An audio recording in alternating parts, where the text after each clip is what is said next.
Welcome to the first EURADA Working Group on Digitalization for 2025.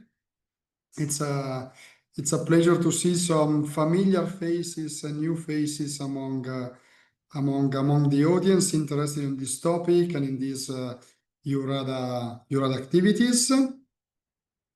Without no further delay, I would like to leave the floor to Francesco Molica, our new EURADA director. I don't know if all of you know him, but he was appointed at the beginning of this year.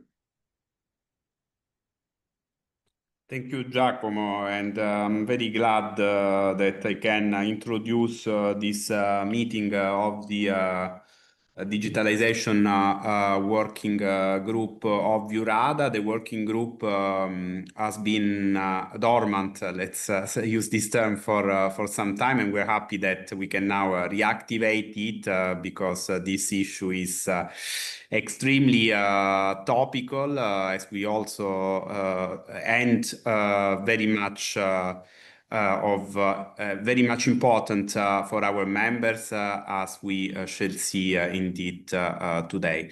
So as a first meeting for 2025, because before then focusing in future meetings on specific topics, we wanted rather to focus on specific case studies from across our membership, because both Giacomo and myself in the round of bilateral talks that we had with our members since I joined, we also had the chance to learn about several very good case studies and practice when it comes to the work of regional development agencies in supporting the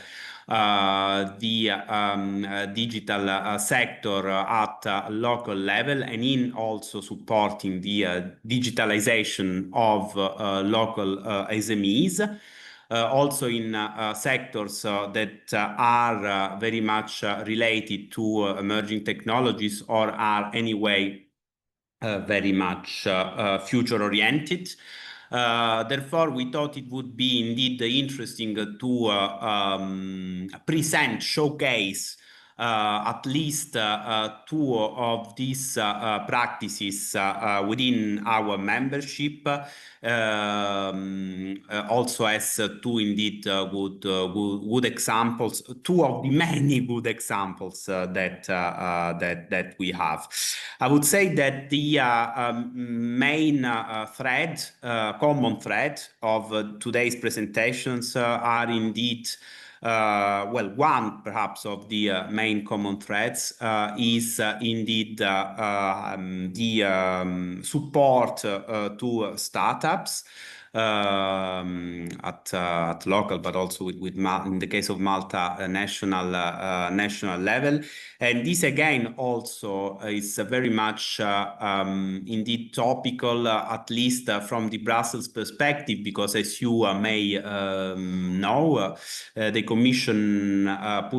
European Commission put forward a little more than 1 month ago strategy on startups and scale-ups, which lists a number of legislative and non-legislative measures that are going to be adopted in the coming years in order to indeed address a certain number of issues that as regional development agencies you may face also on a day-to-day basis in supporting startups, which are related to the insufficient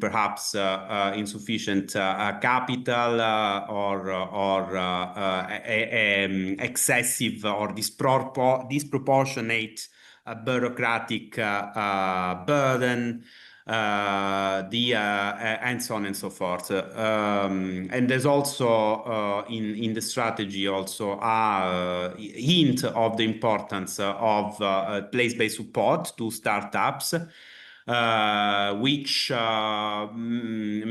may also be hopefully inspired by input paper that EURADA adopted in the run-up to the presentation of the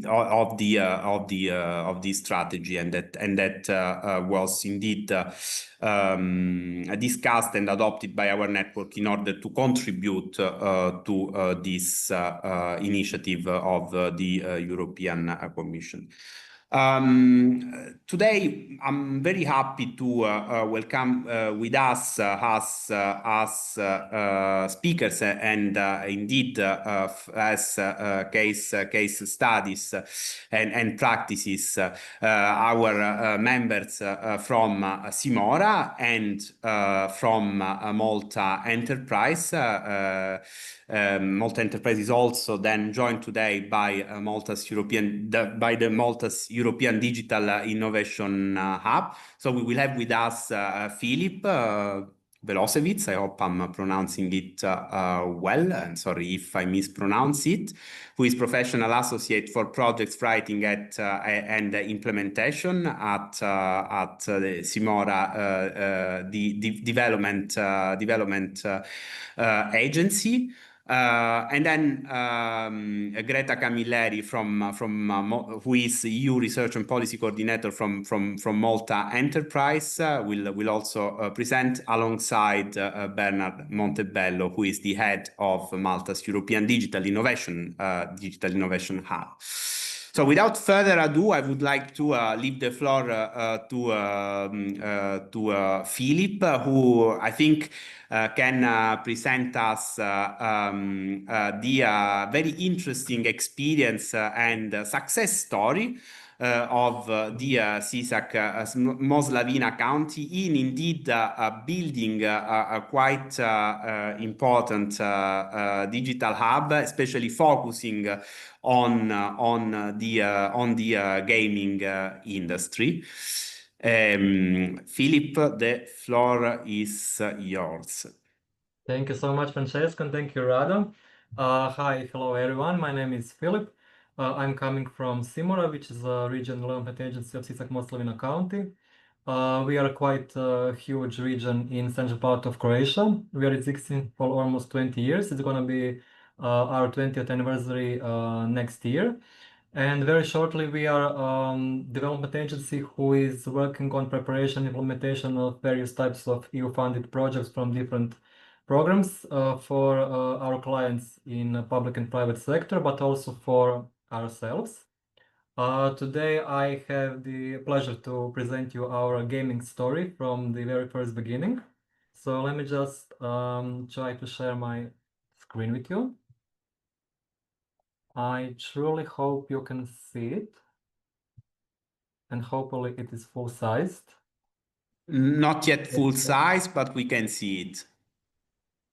Okay, if not, I'll just quickly start with the presentation. So for the beginning, just very few words about who we are once again. So Simora is founded, as I said, almost 20 years ago, with the aim of working and boosting on regional economic development in our region. So actually we are supporting local businesses, municipalities, and many other clients, as I said, from public and private sector in preparing GEO projects documentation. We are also actively developing for the quite some years now the Essential Gaming Industry Initiative, which is this presentation all about, and which is trying to position our county and region as a regional hub for game development. We are also providing different types of services such as educations, mentoring, and other things. We also have a business incubator, which is called Pismo, which is bringing together different startups. So far, we have almost 80 of them that are working inside our incubator Pismo, and they are mainly into game development industry. To start with, as I said, Sisak Moslavina County is quite a large region in central part of Croatia.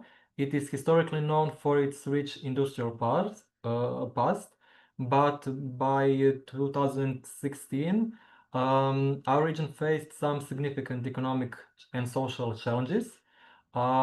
Youth immigration was very high at that time, with many young people living in search of some better opportunities and business opportunities. At that time, unemployment had soared above 30%, and some traditional industries, such as metal manufacturing and agriculture, was quite in decline. Our region covers almost 80% of Croatia's total land area. We also have 7 towns and 12 municipalities, just to give you an insight on how we are structured. But the population, as I said, has dropped from almost 170,000 to almost 140,000 in 2021, with a GDP per capita of approximately €500, which is quite low. So we just had to we knew that we had to think outside the box. So that is why we came with the gaming idea. At that time, gaming seemed very far from our roots. As I was saying, in approximately 2016, we just knew that we had to think outside the box with the changes in our region. So we came with this gaming idea. At that time, it was growing globally with really huge potentials. So we thought, why just not build something totally new and bring something totally new in our region, which is some place that young and creative people could stay, work, and thrive further. So can you go to the next slide, please? Thank you. So we came with this vision that had 6 strategic steps. This was our vision for regional transformation. It is built on these 6 steps, and it all starts with early education, including English language and some gaming basics for young students, pupils in primary schools and kids in kindergarten. It was followed by some specialized training programs for the unemployed young people.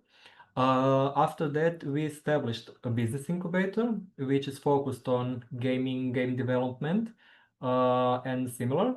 And then we introduced a high school curriculum for game development technician. It is currently in 2 high schools in our region.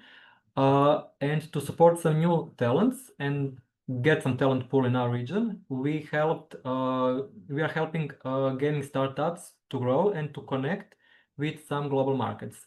Finally, as the final step, we are working at the moment on building a dedicated complex, which is the gaming campus, and it is the first of its kind in this part of Europe. And I'm just gonna say a few words about that in the next slide. As I said, we started with small steps, actually with kids and pupils, by focusing on the youngest members of our community. And our first step was to introduce some free English language courses in kindergartens, along with some basic gaming workshops in school. Our goal was actually quite simple. We just wanted to spark some interest in digital skills and in STEM fields early, so with the kids. And we just wanted to lay the foundation for a new generation of new, young, creative people in our region, but also on a national level. In quite a short time, we reached almost 1,000 pupils, kids and young people together, and helping them to build some essential skills in STEM fields for the future, and not just only for the gaming, for the game development industry. So next, we focused on upskilling the unemployed people, and that is why we were offering 6-month training programs in game development, specifically in Unity and Blender program.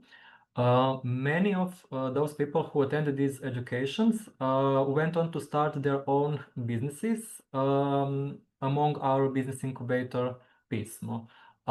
This whole program of education, of these 6-month training programs, was actually founded by the Croatian Employment Service, and the main aim was to attract young participants from all over Croatia, so on a national level, by helping them to gain some valuable STEM skills and improve their career prospects for the future. And I hope you can see on the next slide some photos on how this education looks like. These are all taken in our incubator Pismo. Pismo is our business incubator. We like to call it the gaming business incubator, but it also has a status of Digital Innovation Hub and European Digital Innovation Hub from 2022. So we can say that at the heart of our ecosystem, gaming ecosystem, is our gaming incubator Pismo. It is located in the city of Novska, which is approximately 1 hour from Sisak, the city where we are at. And Pismo is, we can say, more than just a space. It is really fully equipped digital innovation hub for innovation, for learning, for entrepreneurship, networking, etc. So, like spanning the 2 buildings that we have, our Pismo offers approximately 20 offices, a co-working space, and 2 conference rooms. That is why we try to create an environment where collaboration thrives further. So inside our incubator, we also have like we can call it state-of-the-art equipment for game development. We also have virtual reality machines, 3D printing, CNC machine, motion capture studio, music and video studio, photogrammetry studio, etc. And since its launching, our gaming incubator Pismo has become the launchpad for 36 startups. And it continues to be, we can say, a vital education and mentoring hub for inspiring some new entrepreneurs.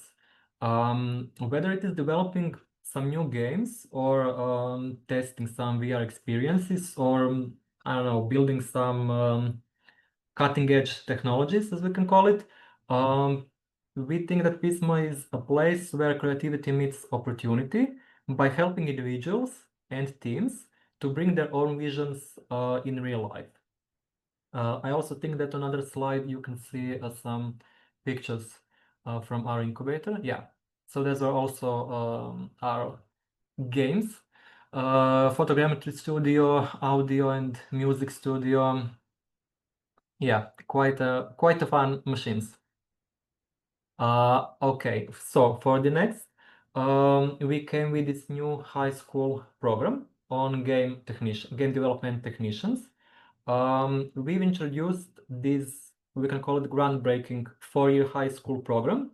This is the first of its kind in Croatia, and it is designed to concretely train game development technicians. This vocational curriculum is offered in 2 schools in our region, as I said before, which are located in Sisak and Novska. And this program combines both practical and theoretical knowledge by ensuring that students can gain some hands-on experience in game development while also building some strong academic foundation for their further education way. By establishing this program, we are directly cultivating a skilled workforce for the future by empowering these young people to pursue their own careers in this game industry, which is growing rapidly. And this initiative not only provides the valuable opportunities for students, but we can say that it also helps build a local talent pool that will contribute to the region's economic and creative growth in general. Our incubator also has a status of European Digital Innovation Hub from December 2022, and we are quite proud to be one of Croatia's 4 official European Digital Innovation Hubs, which plays a key role in supporting the digital transformation of businesses and also of public institutions.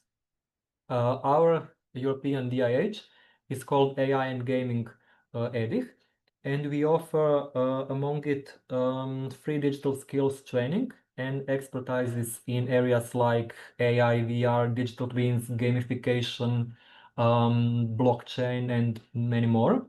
While gaming is our major focus, services among our European DIH extend beyond to that to some industries such as tourism, agriculture, I don't know, healthcare, and yeah, many more.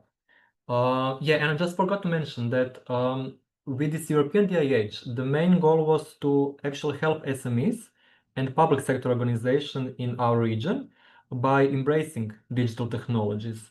So to try to push them to some innovative things So actually we aim to drive this digital growth across different types of sectors and industries, not only in our region, but also on a national level, by empowering these different types of businesses. And as a final step, there is a gaming campus. This is our, we can call it final and most ambitious one. It is already underway, and it is the creation of the whole complex. Also, we can call that this state-of-the-art facility can serve as a comprehensive hub for the future of gaming in our region, also on a national level. And it will include a university program, completely new one, by offering a 5-year degree, 5-year faculty degree in the game development. Alongside, we'll have a student dormitory, many different student facilities, also to accommodate our future talents. And also our campus will feature an esport arena with a capacity of approximately 4,000 seats. Also, it will have an accelerator, incubator spaces to support some new emerging startups in the gaming industry. Also some sport facilities, offices, co-working areas, and many more. Our gaming campus is actually divided into 2 phases. The first one is already under its way for the past a little over 1 year. The first phase is worth approximately 40 million euro, and the second one will be approximately 30 million. So in total, the whole gaming campus will be worth approximately 70 million euro. Our first phase of this gaming campus, which is now in its implementation, is funded by the Just Transition Fund. This is quite a major investment aimed at anchoring the gaming industry's future in our region. So by combining education and innovation and some competitive gaming, our campus will provide, let's say, a platform for young professionals and entrepreneurs to thrive and to help propel our region into the global gaming scene as hopefully. So on the next slide, I put some pictures, actually visualizations of how everything is supposed to look like soon in, let's say, 2.5 years. Yeah, also, none of this would have been actually possible without some collaborations. From the very beginning, we worked closely with a wide range of local and national stakeholders, including government bodies, education institutions, employment services, private companies, and many more. This support and cooperation were quite essential in making this whole vision in a reality. So we can say that our network of the most important local and regional partners include Sisak Moslavina County as an organization, City of Novska, City of Sisak, Croatian Employment Service, Croatian Chamber of Commerce, different high schools, ministries on a national level, and also gaming companies with which we collaborated through different types of EU-funded projects. And together we jointly created this strong foundation for the growth and innovation, and ensuring that our initiative can contribute and to thrive and benefit the entire Sisak Moslavina region. And lastly, so results and what's next. We can say that in just a few years, we've already seen some tangible results. As I said at the very beginning, unemployment in our region has dropped from 33% to 10% now. Over 1,300 people have been educated in game development educations in the past 5-6 years. And 36 new gaming startups have been launched. So we think that our work has earned some nice recognition both on national and EU level, and that we are successfully, hopefully, expanding our visibility and impact of gaming industry. But yeah, this is maybe just the beginning, because our next step is to expand internationally and attract some top talent from across the globe, and continuing to build some new generation of young creators. Yeah, we are actually very committed to some further growing of our ecosystem and pushing the boundaries of what's possible next for the future of gaming and innovation and some digital technologies in general. So I hope I'm on time. Thank you very much for your time, and once again, it's very pleasure to be here with you today. And yeah, here you can see my my email and webpage of Simora. And yeah, I'd be happy to answer any questions and to get in touch with you, and hopefully we can collaborate on some new future projects. Thank you, Philip, for sharing with us with a very interesting success story. Also to show us how it has been built practically from scratch, and how it is also important, and how the work of development agencies is also important in terms, for instance, of supporting other policy areas. Such as education and training, that then are instrumental in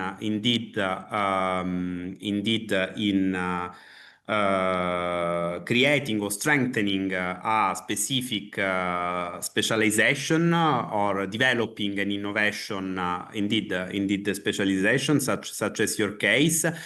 And I find also very interesting that you already have some data that illustrate the concrete impact of this work that you're doing. And also the fact that now you are clearly looking at a more international projection after, let's say, this first step in building and consolidating this sector at local level. So you will keep us updated for this future endeavor, but I think this is a very interesting and great success story. I would, if all the participants agree, perhaps keep the questions for the second part of the meeting, where we are expected to have a Q&A session with our three presenters, speakers. Now I would like to move to the second presentations rather of today from Malta Enterprise and Malta's European Digital Innovation Hub, which I believe is also then managed by the Malta Digital Innovation Authority. Here we have another very interesting case, the case of a small island state, so which indeed faces some very specific, unique challenges that are indeed typical of an island, but also of small states, that has managed to position itself at the forefront of digital transformation, that has managed to indeed build a number of very specific specializations when it comes to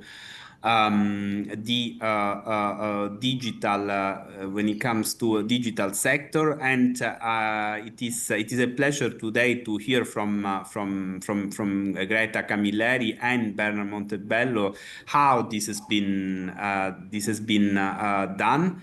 And also what are their objectives going forward. Now, I believe I shall first leave the floor to Greta, right? Yes. Thank you for being with us, Greta, and over to you.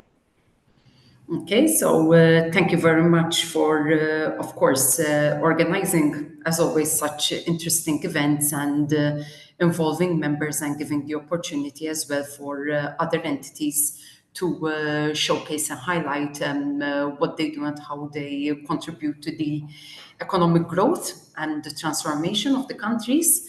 This, I believe, is it's an optimal platform where we can share best practices of what is being done in our respective countries.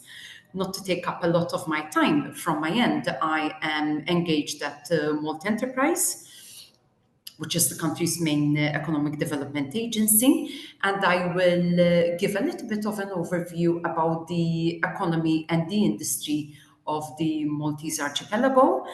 And I will also delve a little bit into the support, what kind of support we offer to our economic operators. In this case, I will focus a little bit, of course, on supporting the digital transformation and digitalization of processes, whereas my colleague, Mr. Bernard Montebello, he is engaged, of course, with Malta Digital Innovation Authority, where he will be, I will let himself, of course, do the talking on what he will be saying, but he will talk a little bit on how they shape, of course, as a regulator, the Malta's digital innovation, digital skills, and he will hone in a little bit more on the role and the pivotal role, actually, of Malta's European Digital Innovation Hub.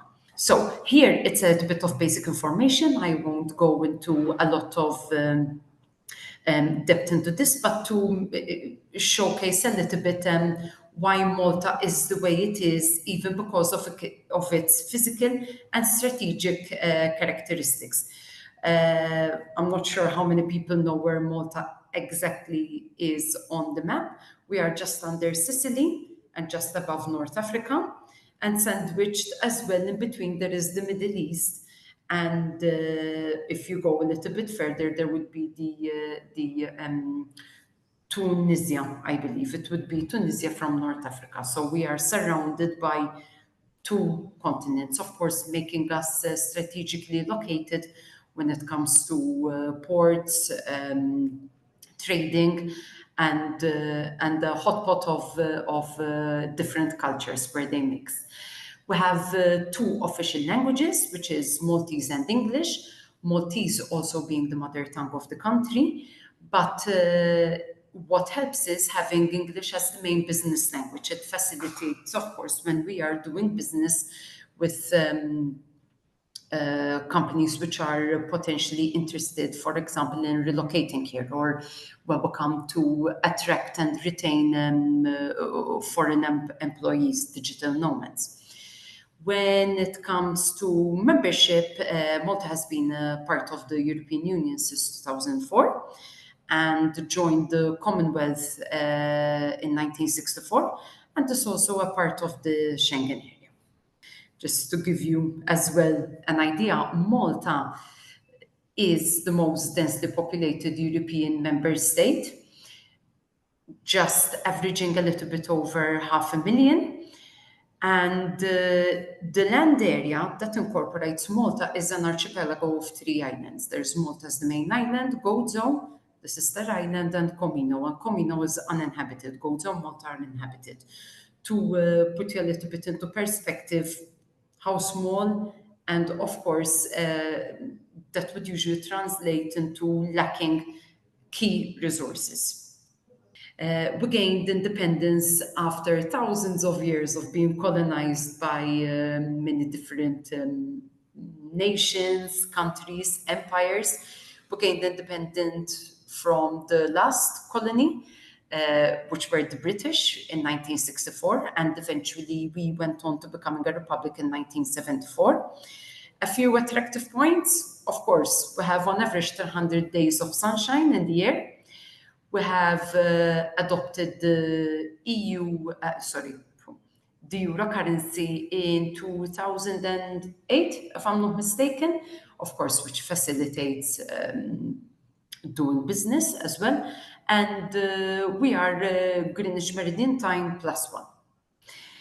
I will go a little bit into further depth when it comes to industry. So as one can imagine, I already gave you a little bit of an overview of the main characteristics, even physically, of how the Maltese islands are made up. And of course, first thing that comes to mind, tourism. Of course, tourism is the main industry which we attract and which is, of course, booming on the Maltese islands. However, as Malta Enterprise, we focus on different industrial sectors, which are, of course, key to the economic growth and contribute quite substantially to the GDP of the country. I will start by manufacturing. This had initially developed in the 1950s and accelerated speed in the 1960s.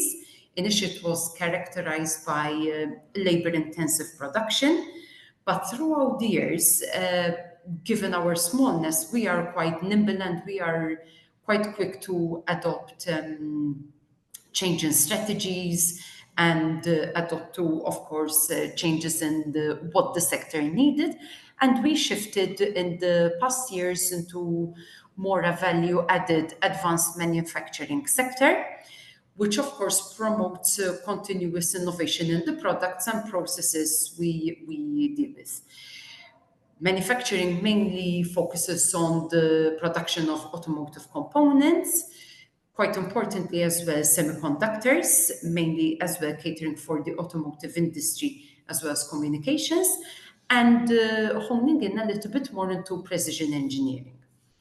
Moving on to life sciences, this comprises multiple areas. Sorry, we remain on the same slide, sorry. When it comes to life science, it encapsulates, of course, a number of different areas which significantly contribute to our economy. The majority of the economic operators in this sector produce pharmaceuticals, such as generic drugs and APIs, as well as medical devices.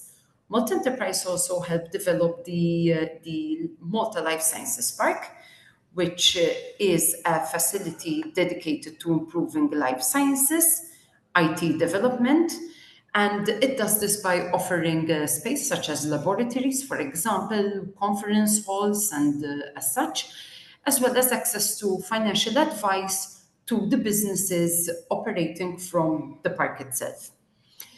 Digital technology is an area Malta is actively developing, currently developing itself, in, of course, as well a wide range of activities from software development to AI and the Internet of Things. It's also in line with the current government's strategy, which it recently launched, called Malta Digitali, which focuses on a holistic approach to digital transformation, which in turn would improve and benefit society and the economy in general. Another two important sectors would be aviation and education, where aviation also is witnessing a growing number of companies working in aviation software, whereas the education industry has seen constant development throughout the years, and recently as well opened opportunities to venture into the area of edtech, where, as an example, in 2023, Supercharger Ventures established themselves in Malta, and they are one of the global accelerator programs focusing on edtech. As you can see over here, so in Malta, we virtually have almost no unemployment, 289,000 of gainfully employed Maltese, that incorporates Maltese, EU and non-EU nationals. And very interesting, you can see that almost third country nationals are double the amount of EU nationals engaged full-time here on the island.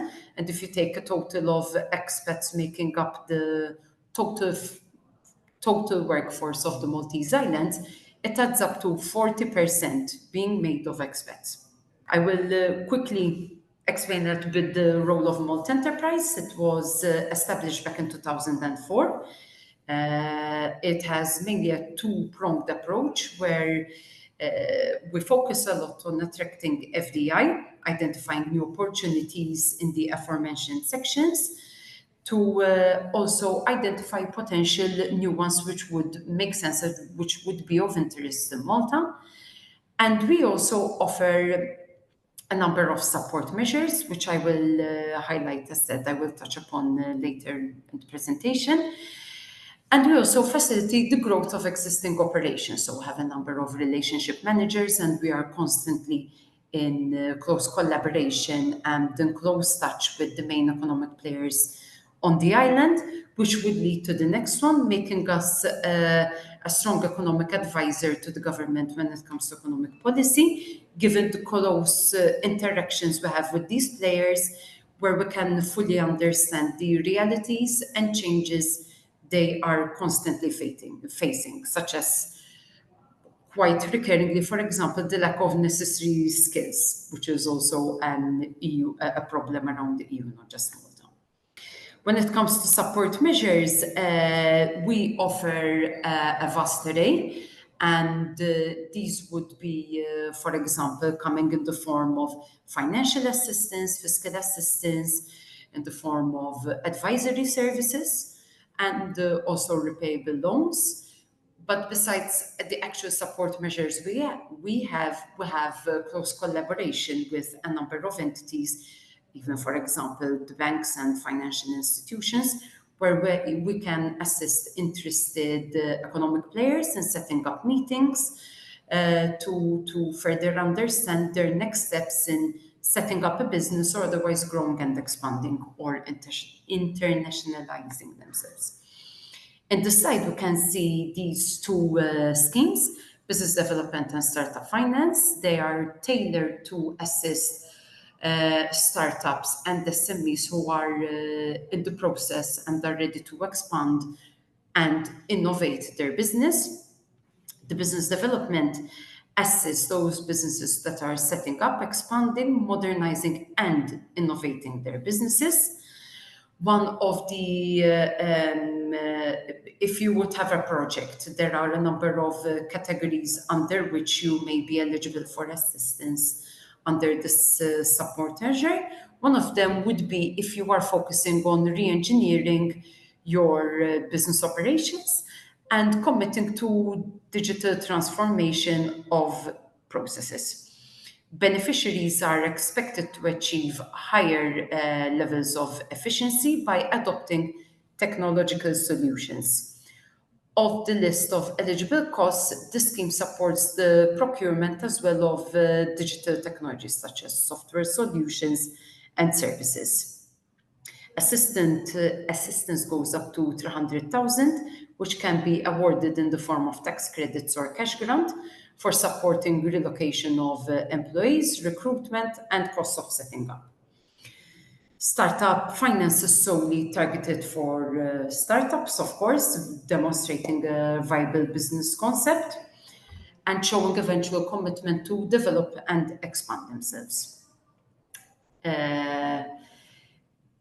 Also, this specific measure would provide even more assistance, going up to around 1.5 million in support, especially if they can prove themselves as being an innovative business. In the guidelines, you can see a list of criteria under which you can satisfy or be deemed as an innovative startup. And it supports, for example, the procurement of materials and of specialized and technical services, mainly also being software and digital services. It would be, so we have the Smart and Sustainable, which promotes the EU's twin transition concept. It supports investments promoting sustainable processes, when they re-engineer their processes to make them more sustainable, and at the same time, of course, promote resource optimization. Aid can be awarded in the form of cash grant, supporting sustainable digitalization costs, such as IoT technologies, increasing equipment and machinery efficiency. The other two, skills development and get qualified, are tailored to improve, of course, the eventual employees that will be available on the market. So the skills available to be available. And skills development is to support the in-house training to upskill and reskill their current employees. Get Qualified would be supporting, of course, the universities, for example, if there is someone who is doing a master's, PhD, whatever, and it falls under one of the eligible courses under the scheme, they can get aid in the form of tax credits and skills development up to 2 million in tax credits or cash grants. So to highlight a little bit the efforts of two, in this case I selected two companies in embracing Industry 4.0 efforts and eventually moving into Industry 5.0. I will start with the first company, Seifert Systems. This is a German FDI company which established itself on the island back in 1965, and this company manufactures a range of products for industrial machinery, thermal management, like heat pumps, cooling units, and so forth. So it embarked on an investment which it was intended to finance an expansion project involving diversification tapping into new electronic products and also tapping into new potential markets, whereas additional investment had been allocated as well for the development of a new smart factory. This is back, I believe it was around 2022.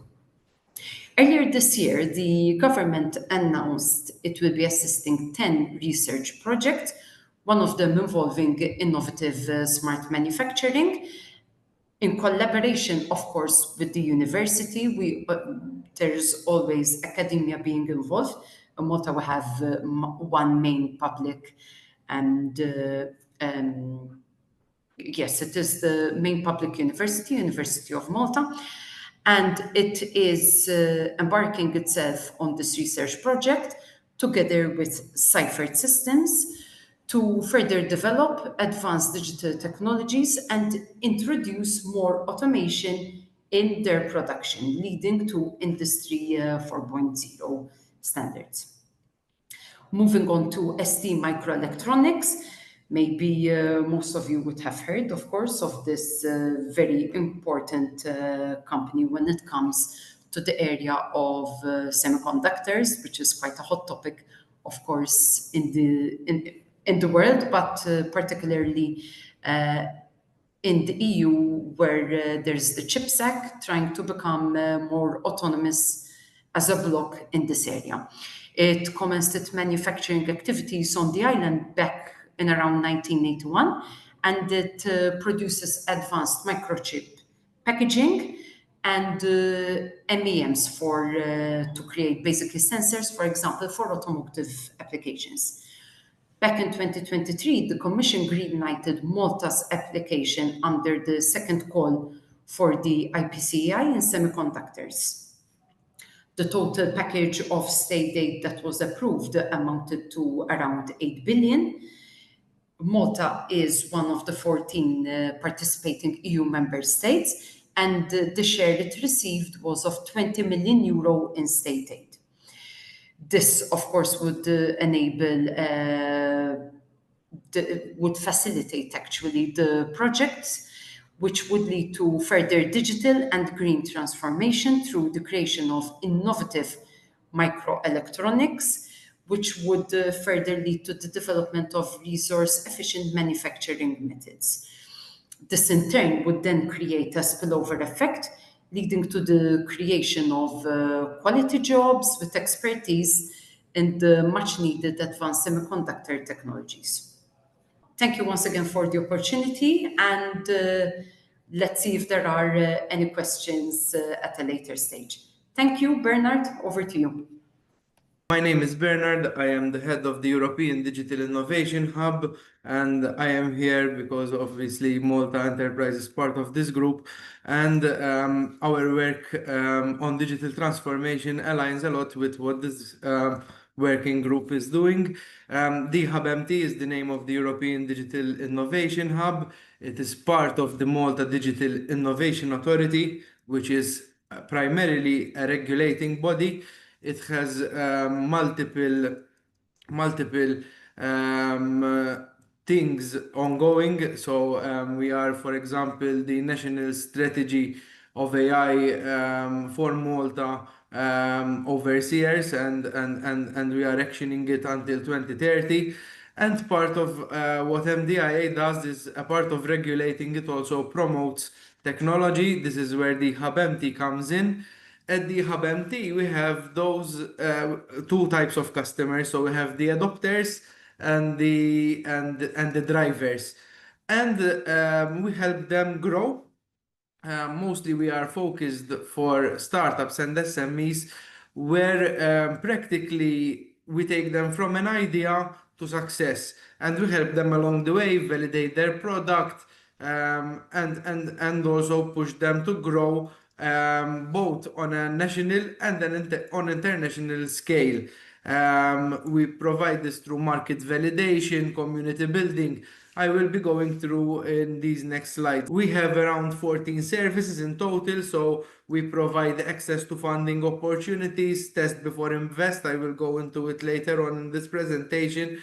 We form part and we are building our own ecosystem and networking when it comes to tech and digital transformation ecosystem in Malta. Skills and training, which are very important for us. We have a number of training sessions ongoing. I will go through also this presentation. Mentorship and consultancy, whereby we're providing services which are binary. We provide mentorship towards technical skills, and also mentorship on the business side of things. Usually our SMEs and startups want mentorship either on purely technical, in terms of technical skills they want to consult about, but usually as well there are people that want the mentorship on the business side of things, when it comes to accounting, when it comes to lawyers, when it comes to HR, and we provide both types of mentorship. Access to office and high-tech space. We have a dedicated 500 square meters of space in Malta to enable this kind of open space for people to join and are able to work. Access to technology, and also we have an entrepreneurship program. The space, which was opened on the last 22nd November, offers a space which is accessible. It has high-speed connectivity. It has a number of labs, meeting rooms, and also a space that they can use if they do not have a space already available in their initial stages. It's a kind of an incubation service, but we have also hot desking available for people if they are individuals to come and work at the Hub MT. Practically, it's quite a new space. Our entrepreneurship service, which is ancillary, then is made of a three-tier approach. We have a pre-accelerator, an accelerator, and an incubator. The pre-accelerator stage is where people can come with an idea, and we see that it has market fit, that they have a minimum viable product, that they have a service to provide, and we see that their idea is sound. The accelerator is a much more rigorous program. It's a 3-month program whereby we refine their business models. We see that they have a good audience, and we de-risk them for future investment. In fact, Malta, another entity called Malta Venture Capital Fund, allocates 10 million in funding to startups that practically will then be the risk from these kind of programs that are able to and eligible to apply. The process flow is quite straightforward. So people apply. We have an open call for application. There is due diligence and the startup evaluation to see where they are at. Then, according to where they are, we provide them with a number of services. We either set them in the pre-accelerator, on the accelerator, according to the stage therein. Then obviously, post-accelerator, we see the success stories where we could have done anything better. And there is a program of support to handhold them as long as possible for them to thrive. Access to technology. So currently we have we have around 26 startups in our hub with around 178 members in the community, and all of which have two types of service, either services as a software or a physical product. Obviously, we understand their pain. So some of these startups usually come with no minimum viable product ready. We understand that, we act on it, and we provide a scheme called Test Before Invest, whereby we have 3 labs: an animation and rendering lab, a 3D printing additive manufacturing lab, and an electronics engineering lab or Internet of Things, whereby they can build their physical product that acts as a minimum viable product if it's a physical product.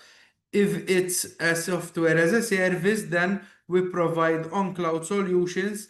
We have also an on-premise high-performance computer that is accessible to SMEs for free. The idea here is to provide them technology access that they can use to build their software as a service, and also build models, for example, that they can use in the long run throughout their whole tenancy. Short-term advanced skills, it is very important for us. We offer a number of training courses: 3D printing, cybersecurity, artificial intelligence.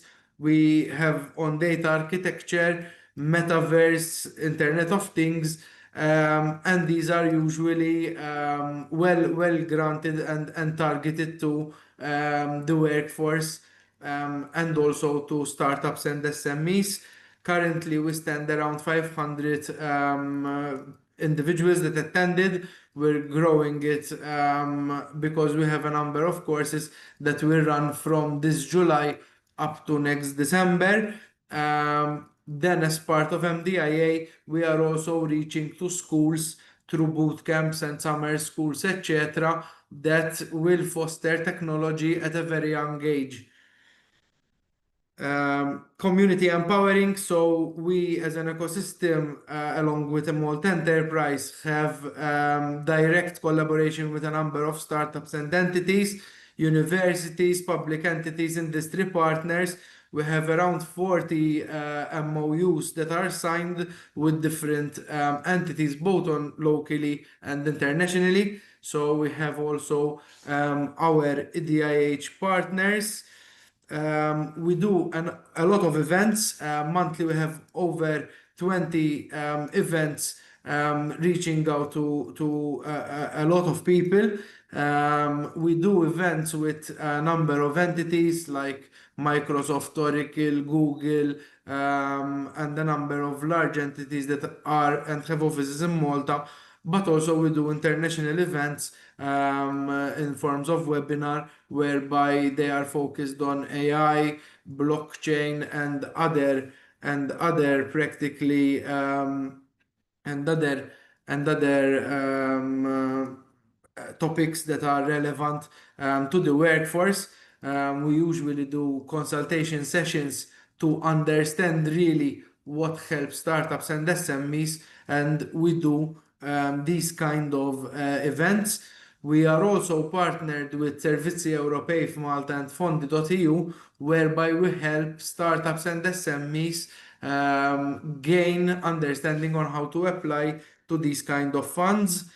As a European Digital Innovation Hub, Malta, we have one hub because we are one region.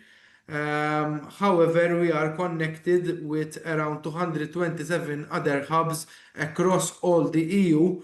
Currently, we have an MOU with Austria, an MOU with Poland, and other MOUs that are currently being, like the ones with Cyprus and Greece, that are currently being drafted. We connect because we believe that we can cross-share our knowledge and cross-share our technologies and also our ecosystems, and it works by being in multiple working groups at forums to enable this to happen. We work with a lot of stakeholders, and these are some of the stakeholders that we work directly and are collaborating with us. Obviously, the presentation is limited, so logos are limited to the ones that we worked on recently. So that's from my end. I wish to thank you all for being part of this presentation, and obviously, if you have any questions, we'll be more than happy to answer them. Many thanks, Bernard, and of course, many thanks, Greta. So, to both of you for this very comprehensive overview of the activities that are being carried out in Malta in order to support the entire digital ecosystem. Also on specific areas as it was illustrated, presented, such as Industry 4.0, so the areas that are very much indeed future oriented, and also how this is also being aimed at indeed with the indeed international perspective in order to position the as much as possible the island and in research and innovation networks at European as well as international level, as it was explained by Bernard toward the end of this presentation. Indeed, you also showed us a panoply of different instruments that are being used and employed in order to support the ecosystem, and also the work that is done in attracting important players from the digital sector in the island. And to that respect, I know that Malta has a long-standing tradition in effectively attracting FDIs or anyway companies, important companies from abroad. That's also a very effective.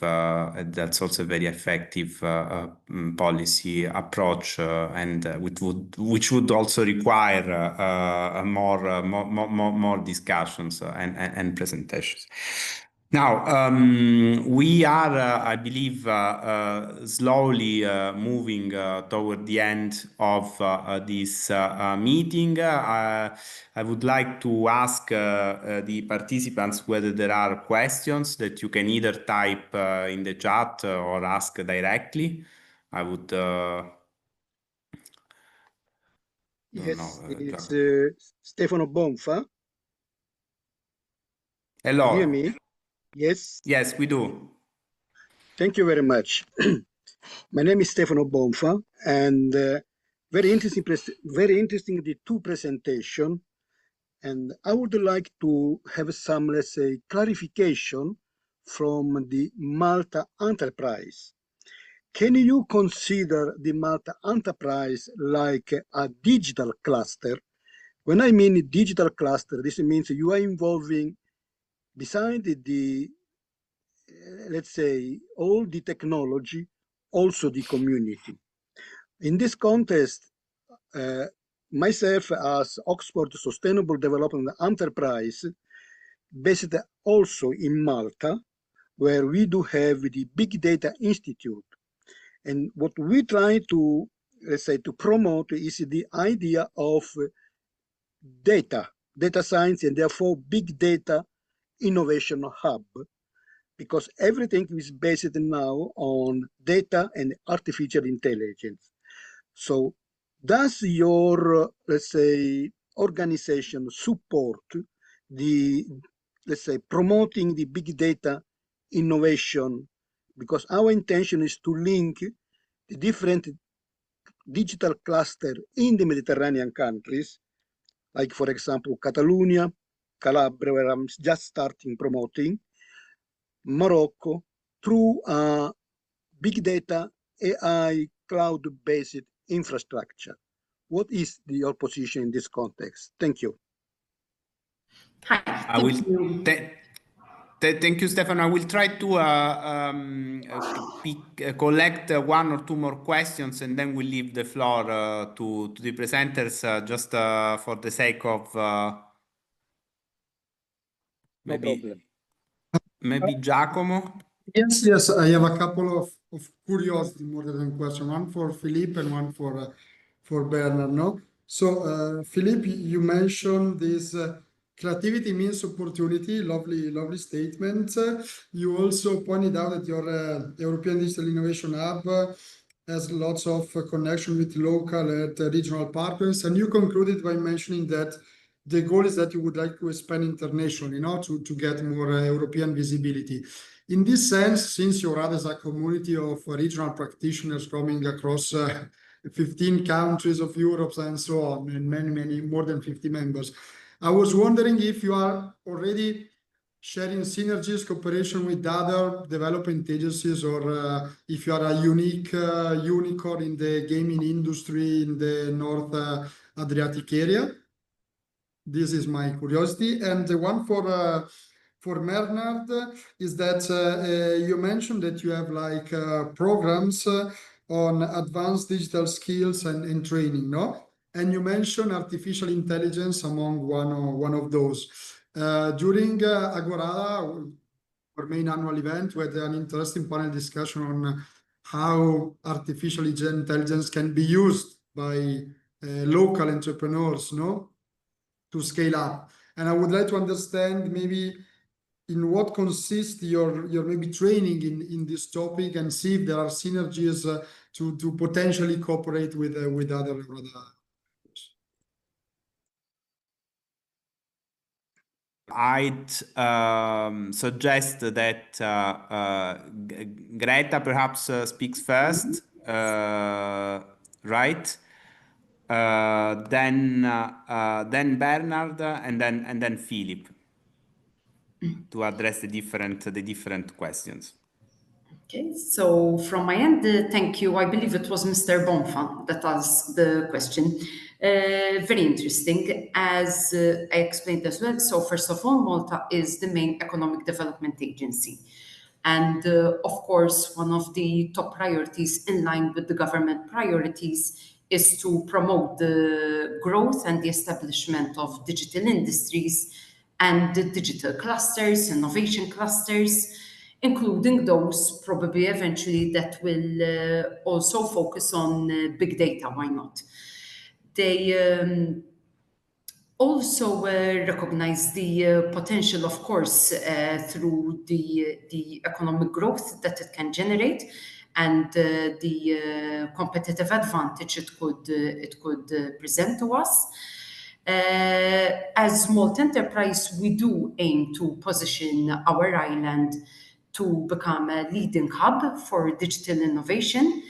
Of course, as I mentioned, one of our main key important roles is to attract foreign direct investment, and that is, of course, part of our strategy. And we are also a part of the EEN network, and I believe that could also contribute towards the establishment and the development of such clusters. And we also promote collaborations, like my colleague Bernard showed. They have multiple collaborations, Malta Enterprise being one of them, and we have the same thing, especially also in the digital innovation and digital transformation industry. I hope that replied a little bit to your question, and that provided maybe interesting insights to you on that aspect. Thank you. My answer to Giacomo is yes. We have a number of AI advanced digital training. We're taking it also in two ways. So practically, we have AI focused for workforce, whereby we showcase how tools and technologies can be used in the workforce, when it comes, for example, to AI Copilot, ChatGPT, and the usual tools that are currently top market and how these can assist. We have AI for startups and business training, in which how you can automate using AI with tools such as Zapier and other automated tools that you can use to practically run your business, and how they can help and assist you in the long run by providing these kind of tools and digital transformation. We have also AI in terms of ethics and well-being, so whereby we are also training a number of people to see the ethics that goes with AI and how AI is used. This ties a lot, even these kind of upskilling and reskilling courses tie a lot to our AI national strategy, whereby a number of upskilling and reskilling is required, not only but for the general public, but for industry, for the workforce, for startups and SMEs. Hope if you have any more questions, we can take up an email and we can go into more detail. No, it's fine. Thank you very much. Maybe I will contact you for other EURADA initiatives. I took note. It's really, really interesting what you're currently doing. Thank you. Thank you. Okay, Philip. yeah. Thanks for the question. Of course, regarding the gaming industry in general, we as an agency, as EMURA, are constantly collaborating and going into partnership with different, not only development agencies, but also other institutions, whether they are public or private, among the Europe, to further exchange some new ideas and knowledges about the digital technologies in general, about some specific fields under the STEM, and also about concrete things in gaming industry. These types of collaborations are mainly done through the EU-funded projects, but also regarding our gaming campus itself. As I said, we are establishing the first faculty, which is going to last for 5 years under our gaming campus complex. So we need to have a completely new curriculum for our students.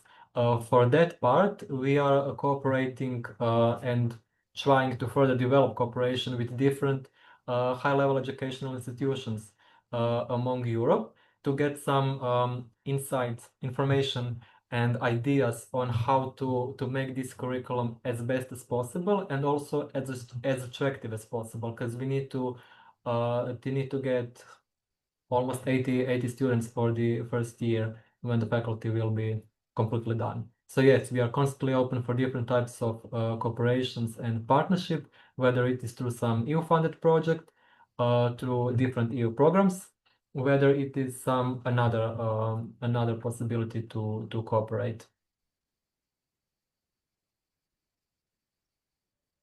Thank you, Philip. Thank you very much for this indeed further clarifications. So I would say that we are now, it's time to wrap up. I'd like to first of all thank our three speakers for being with us today, and also illustrating, presenting these two very interesting cases, right, that are indeed very different and therefore complement each other in terms of coverage, scale, right? So this was very interesting indeed. Before wishing you a pleasant summer break, because after all, some of you may be indeed already about to leave on vacation, and I would say lucky you. I wanted to briefly inform you about the next activities of the working group. As you know, we are aiming for 2-3 meetings per year. We are now going to launch a series of meetings on specific topics, aspects. The next one will be focusing on AI, because we have several, indeed, we have discussed this with several members, right?